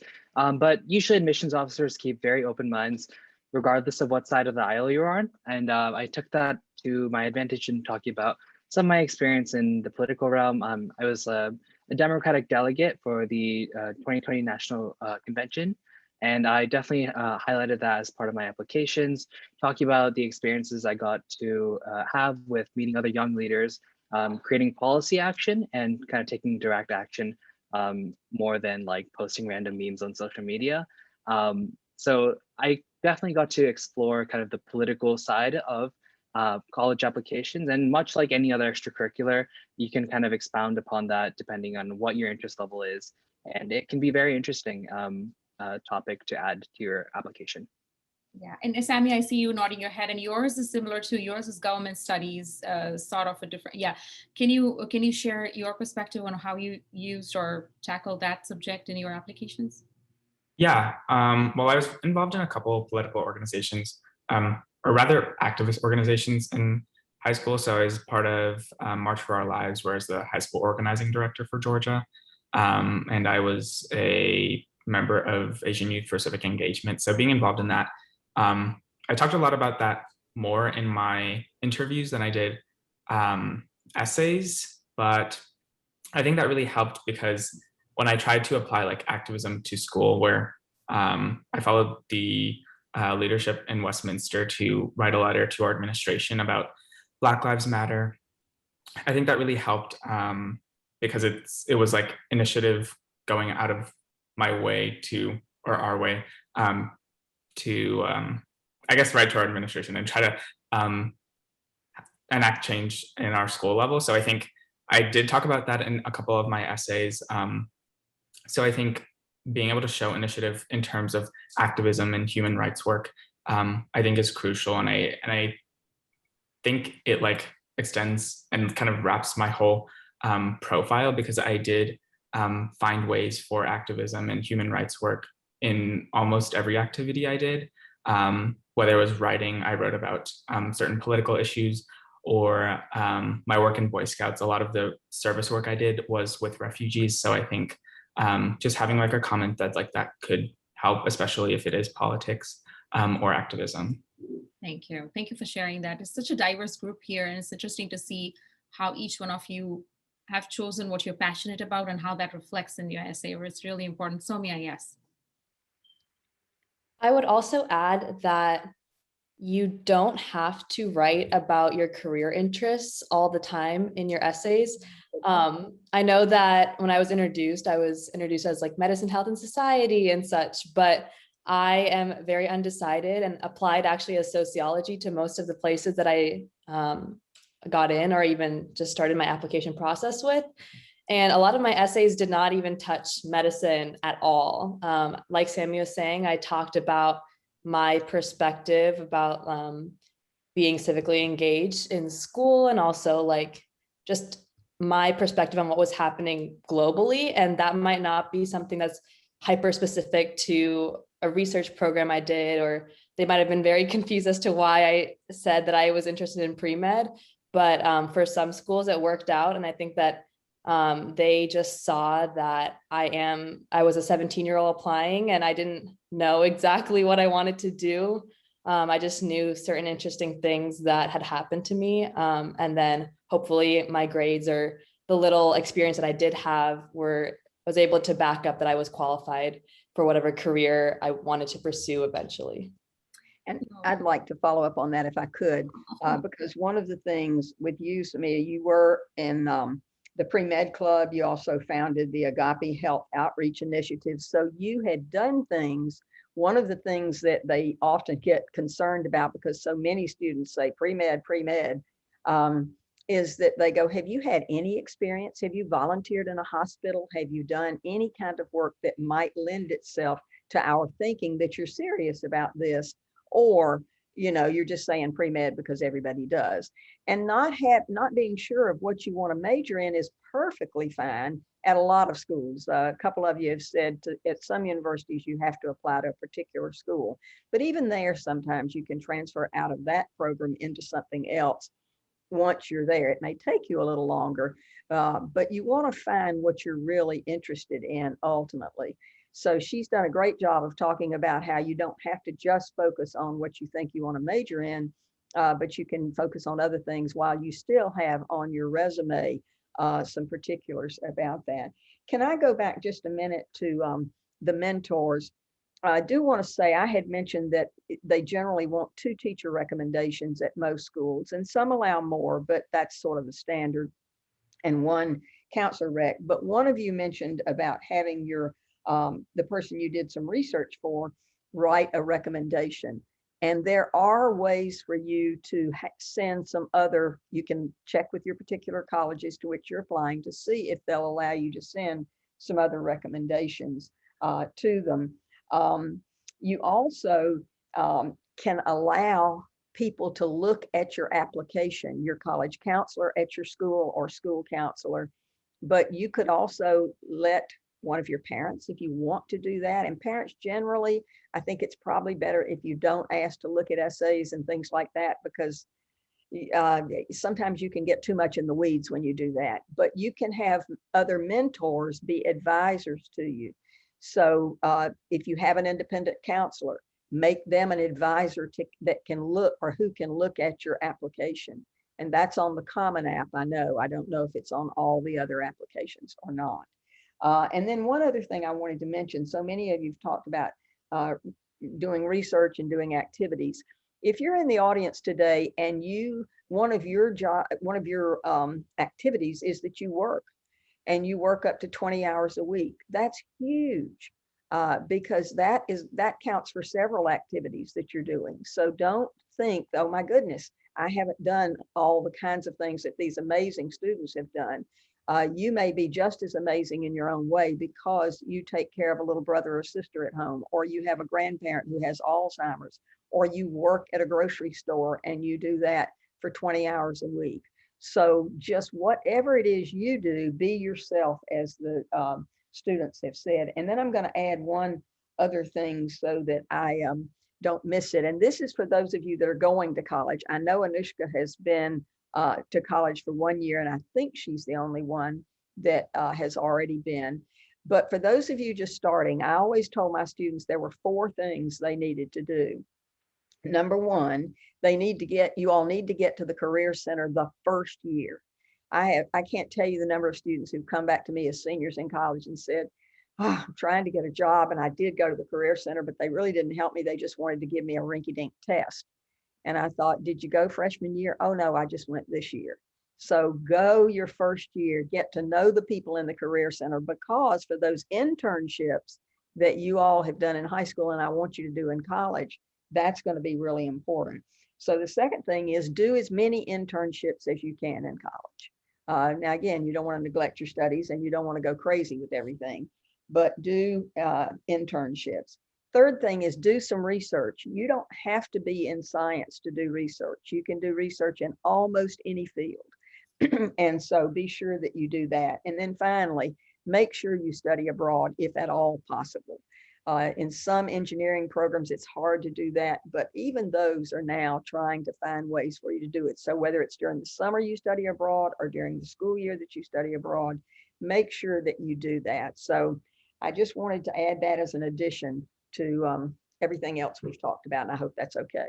Yes, of course. And Nancy, I think one thing that you raised is very critical here. If you do not have the opportunities, the network, or the financials to be able to do all the things that, that some other kids may have access to, anything you do where you find a passion, or even if it's not a passion, if you find a meaning to what you're doing, I think that's the key to reflect in, because not everybody may be fortunate to have those resources at hand, or internships and applications and so forth. So there's always something you can find in what you do to showcase what you've learned from it and how you're making a difference. So thanks for bringing that up. I know we have about 30 more minutes. I want to, touch on a couple things real quickly. Just by a raise of hands, how many of you thought that volunteering or doing community service was extremely helpful? Just raise of hands. So almost all of you did that. How about internships? How many of you were involved in internships? Okay, so almost 50% of you guys. The other piece I would say is one big question. Thanks for sharing that. One of the big things in terms of application, I'm hearing this process and all of the things that you guys have to do. How do you keep your balance?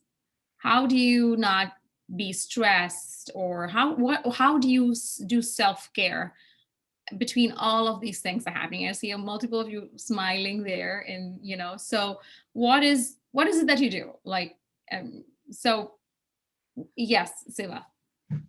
Personally, extracurriculars were my stress reliever. So I love problem solving, doing all kinds of competitions and stuff like that. And while you're in extracurriculars, you get to talk to people. You have all your seniors, your juniors. I just really found it stress relieving to just talk to people. That's great. Thank you. Anushka? I'm a very schedule-oriented person, and throughout high school, so starting my junior and senior year, I was working a job and doing school at the same time. It's like job internship type thing and doing school. So it was definitely something that I had to learn how to balance, and I very quickly learned that, I have to plan out my days, schedule out time for myself. I got into weightlifting, and that's how I managed my, stress, and how I managed just staying calm and being able to balance everything in my life. So definitely find something that works for you. It's different for everybody. For some people, it's putting an hour of time to watch Netflix at the end of the day. For some people, it's working out. It's different for everyone, but find that time and actually follow through with, taking that time for yourself, because life's going to get overwhelming. But if you don't plan out, when you're doing your things and when you're taking time to relax, it's never going to happen. Thank you. Tara?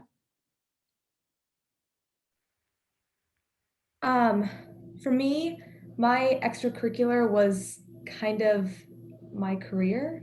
So it was a balancing act for sure to do academics and a career, like a theater, and try and balance 20 hours of all of that. It's really tough. And it sounds really small, but like I downloaded an app called Headspace, and it's a meditation app. And I every night before I go to bed, I would like either listen to a de-stress, you can just sit there and listen to it, and they just take you through like exercises, and like de-stress ones help you go to sleep, waking up in the morning, getting ready for a day, mentally preparing. And it was really small, but it did help me kind of get into the right mindset, because this whole process is taxing on you physically, mentally. It's really easy to compare yourself. It's really easy to just fall into so many different moods. It's hard to deal with everyone around you and still do applications. And, for a lot of the people on this panel, like apply to some of the big schools, that's a lot of pressure. And so if you can find something really small, working out is a great one too. Something that's productive, that lets you get out all this like built up energy. It can make a huge impact on just the greater scheme of your mental health and everything like that. So thank you for sharing that. It's a good app. You said Headspace, so just to note. Arvind? Yeah, so I want to second Headspace. That's a great app for learning how to keep calm and really learning how to kind of calm yourself down and when you're feeling stressed out. Another thing, which I know is like, this might be hard to do, but don't take on too many things, and like know your limits, because you're gonna need to be healthy and productive after the process, before the process. So don't take on too much. Know when you need to take breaks, and whenever you do stuff, still try your best, but just don't take on too much, because I know it's very easy to try to sign up for everything, but don't spread yourself too thin. Yes, thank you. Soumya?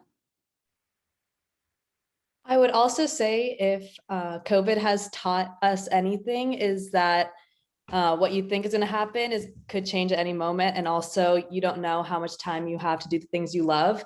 So as someone who's about to go into her freshman year and is like done with the process, I just want to remind everyone to, if it's not making you happy, then no one is making you do it, if that makes sense. Like you might be putting that pressure on yourself to do it, but at the end of the day, who knows if we're going to be in a pandemic the next day, or if the extra hours you spend on that one essay are really going to matter as much as the time you spent with your friends. So prioritize what makes you happy as well as what your career or academic goals are. Excellent point, and definitely a very challenging year for you guys to graduate, right? Very different than anybody else would have ever experienced. So kudos to you for managing through that. Akriti. This might seem like a very small and like basic expected thing, but sleep. Like you don't know how important it is to sleep and actually rest your mind and rest your body and, actually recuperate and, come back up stronger and kind of thing, because it is really easy to put yourself down in your list of priorities when you have a lot going on. You've got school, you've got extracurriculars, you've got apps, you've got whatever other stuff, you've got family. Like it's a lot of priorities that you have to balance and maintain. And something that's really easy is to push yourself down and not prioritize yourself and your health. And it's important, like don't sleep at 4 a.m. and then wake up at 7 a.m. for your class. Like that's not going to happen. It's not going to work. And it's just going to, lead to burnout at the end, like you might think, oh crap, I need that like test. I need that assignment. It needs to happen. And that can only be done at night. Then it's not going to work out in the end because you're going to lose more time being drowsy during the day or something. So like, it adds up and burnout is not fun. So definitely sleep and take care of yourself for sure. Amaya? To all the rising seniors out there, this next semester is going to be very important for you, not just in the college process, but a lot of the stuff you do is going to be the last, like there are going to be a lot of lasts, like the last football game or the last dance or like a last senior night. And don't forget to prioritize those too. A lot of us like had those missed out because they were just canceled because of COVID. And I know that whenever we would be able to do something with like if they were all masked, if we're all spread apart, those are some of like the best times I had during my senior year. And hopefully you guys have a more normal senior year. And I really want to say like maybe like prioritize going to your school's last football game over an essay that you could write the next day. Don't stress out too much about your college apps when you're going to be missing out on things that you won't be able to do the next year in school. That's good advice. Awesome. Yeah. Aryan. I'd say just make sure that you don't really let go of your hobbies. A lot of who we are is constructed by our hobbies. For example, I watch a ton of basketball, and obviously I couldn't watch as much as I'd wished during the college admissions process, but I had a ton of friends who, as they let go of their hobbies, it was kind of like their whole life kind of became college admissions. And your sanity is really tough to maintain if you're really in that kind of a situation. So it could literally be anything. You could be a window painter. I don't know if that's real, but if that's your hobby, make sure you don't let it go during your college admissions process, because that's going to be a large part of what keeps you tethered to who you really are, and make sure you don't really change as a person for the worse. Great advice again. Thank you so much. I think self-care and your health is more important than some of the other things in the long run too. Arvind, did you have something to add to that? Yeah, I just wanted to say, to add on to what everybody was saying and what I said earlier, try to maintain good habits to all of the kids watching, because waking up early, sleeping early, focusing on your health, making sure your diet is good. It doesn't seem like for a single day doing that is going to make much of a difference. But in the long run, I know I'm not that old, but I do notice like there are periods of time where my habits are really good, and I notice my energy is better. I can do more. I'm happier, and like make sure if you focus on your health, everything else, I know it'll fall into place. Thank you. Thanks for sharing that. This talking about everything, stress and everything, and not talking about like social media or online and technology that's impacted your lives. And we'll continue to. Any thoughts on how social media, your presence on it, affected your application process or your essay writing, good or bad? It could be used for good, it could be used for bad reasons. I just want to definitely touch on this topic because it's so prevalent in these times. Yes, Amaya. Not in the sense of essay writing or anything like that, but social media played a huge part in like me choosing my school. There's a lot of accounts that'll be like, for instance, the Vandy 2025 page or anything like that. I met my roommate Somia through social media, so I wouldn't have been able to meet her other than that. And also like getting to know other kids that are going to be maybe going to your school next year, just understanding that there's a bunch of random kids from around the country, around the globe that are going to be you're going to be meeting next year is kind of cool. So yeah, social media was definitely a positive influence in my college process. And I think it's key. You just want to mention, as a parent, there's always a concern about social media and kids interacting on the social media, but there's positives and negatives of it, and how do you guys need to balance that as kids? Siva. So social media, I think LinkedIn was one of the biggest ones. That's the only social media I actually had for a long time. I actually used the 1 month free premium thing during the college application process, and I was able to see what schools are actually looking at my LinkedIn profile. And I saw that schools are looking at your LinkedIn profile, and it's definitely something you should work on. Thank you for sharing that. I wouldn't have thought of that. Arvind. So I would say there's a lot of very positive things that social media can offer. So like the others were saying, you can learn more about your school, find roommates, and portray yourself better. But I would also say be careful with how much you use it, because it is easy to compare yourself with others on social media, and that it is not an accurate representation of who a person really is. So do not ever compare yourself with someone else on social media, and keep that in mind. And the other thing is, it can get overwhelming to see all stuff about college on your social media. So, be sure to take breaks from it. And if you think that it is not helping you or it's bothering you, it's okay to not use it for a while and just, stay within your own bubble for a little bit to take a break. Thank you. Akriti?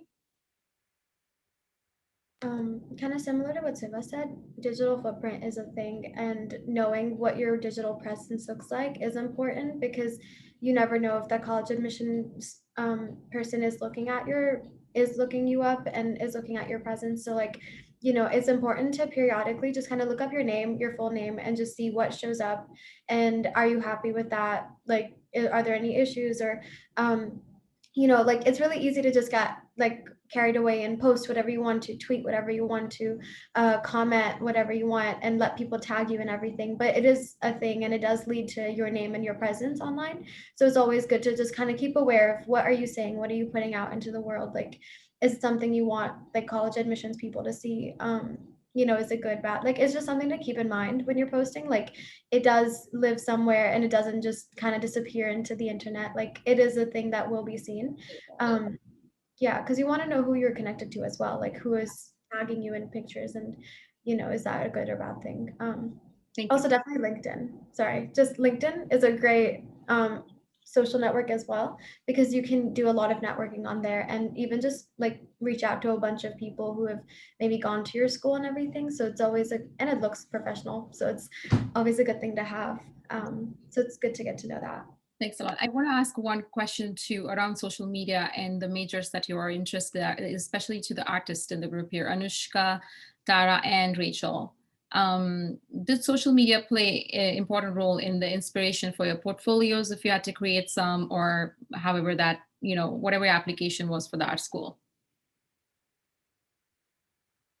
So I actually wasn't an arts major, but I just you have a fashion entrepreneurship sort of a right. So I'm more on the marketing and product design part of fashion in the beauty industry, but that was one of the best ways that I got myself integrated. LinkedIn. All the mentors that I had told me to reach out to the HR managers of these big companies that I wanted to work at, friend them on LinkedIn, message them, get to know what they're working on. And it's one of the best ways that you can start building your network, regardless of whether or not you already have resources within it. So that's one of the ways that I utilize that in my specific concentration at school, but I'm sure it's different for art specific majors. Tara, Rachel, yeah. I can talk a little bit about that. I created a Facebook page, and I felt like a 40-year-old mom, but I created a Facebook page. Say that. Just say. I just, none of my friends really had Facebook. I created a Facebook page that I just posted theater things, me performing, so that if I was ever looked up, that's like something they could see. I've used Instagram, really Facebook, Instagram. They were where I had a lot of accepted student group chats, and I really got to know the students. And that was actually a big deciding factor. I was between two schools, and through that, I kind of found that I liked one school's students better, just the way that we all interacted, the way that they were making efforts to have Zoom meetings and things like that. So social media does play a really big role, but kind of what Arvin said, it can be a really, just with how it's progressed, it can be a really hard thing for so many people. And I found myself comparing myself to other people who got offers to schools that I may have really wanted to go to, or were posting videos of them performing that I was just like, wow, they're so much better than me in this way and that way. It can be like that. So knowing the good and bad about social media is so important, and knowing for this process for the next couple months, maybe it's just used for networking, for interacting with students online, and really maybe nothing else. You can post, feel free to post things, but it can be a really tough thing to manage, especially being so young and just dealing with so much, and then social media. So just being aware of that, but it can be really great in so many ways. Rachel, any perspective on arts, related to arts and anything you do with social media? Personally, I created my portfolio mostly through like an extracurricular studio class, and then also in my AP art classes. So I found a lot of my inspiration both from the people around me, like my classmates and peers, but also online, where you can search through Pinterest. You can follow the artists you like, and you can scroll through your For You page or whatever, and find inspiration for your artwork. But I never posted on social media specifically for my art, but I know a lot of my friends have. And one of my classmates, I think he was really good at like color pencil. He drew a bunch of Billie Eilish portraits, and then he got like thousands of followers on Instagram. And so it's just a really interesting opportunity for you to expand. And eventually, if you have a following like that, you can sell commissions, you can sell your artwork, and it might be something worth mentioning to a college person. But personally, I just used it for inspiration. It's good not to be afraid of it though. Like, just try new things and look up new people, and you can connect with people online. Thank you so much for sharing that. Thanks a lot. We are only 7 minutes away from closing the session, so really appreciate the great perspectives, your personal stories you've shared with the group today. I have found it very valuable, and I think the audience has too. There were a few questions in the audience. So to the audience, I will say that those questions have been addressed either in a session prior, would be addressed tomorrow, and also addressed during the session, which you'll get a recording for in your email. There's a request for all the resources you guys talked about, the apps, the links, the books you read, books Nancy you shared, and we'll try to share those in a follow-up email with you. I think in closing, what I would like to say is that thank you for taking the time. First of all, on behalf of BIPA, we really want to thank each one of you and Nancy for being here, giving your valuable time, and sharing those personal stories. As a parent, I have found value in it, and I'm hoping all the parents and students did too. And what I would say is, in general, what I learned as an overall is being authentic, being yourself, and showcasing your why, how you see the world and what you think about the world is more important. Taking self-care, making sure you have time for self-care, connecting with the right set of people, making sure your parents are supportive, your peers are supportive, counselors, coaches, all of that. But in general, just balancing the act of balancing your life and working through the application process is very critical. Nancy, would you touch on a few, just summarize some of the key points that you thought were important here? Yes, I just, one thing that I don't think we covered in here, but actually was covered by Ms. Fisher, was the question of how many colleges to apply.